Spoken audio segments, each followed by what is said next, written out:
பள்ளி வாகனம் ஒன்று நிலை தடுமாறி மரத்தில் மோதினதால அதில் பயணம் செஞ்ச 6 பள்ளி குழந்தைகள் உயிரிழந்த சோகம் இப்போ பரபரப்பை ஏற்படுத்தியிருக்கு.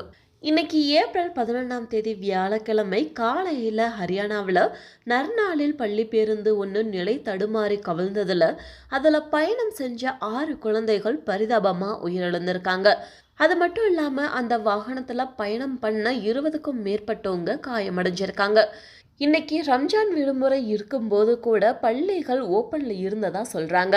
ஜிஎல் பப்ளிக் ஸ்கூலுக்கு சொந்தமான அந்த பேருந்து கனினாவின் உன்ஹானி கிராமம் பக்கத்துல கவிழ்ந்திருக்கு.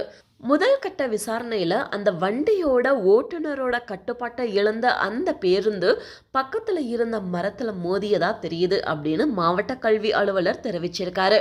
அது மட்டும் இல்லாம அந்த ஓட்டுநர் குடிபோதையில இருந்திருக்கலாம் அப்படின்னு சொல்றாங்க.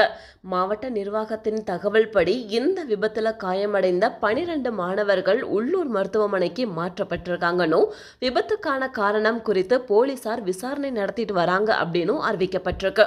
அதே நேரம் இந்த பஸ்ஸோட ஃபிட்னஸ் சர்டிஃபிகேட் 6 வருஷத்துக்கு முன்னாடி, அதாவது 2018லேயே காலாவதியானது அப்படின்னு அஃபிஷியல் டாக்குமெண்ட் காட்டுது.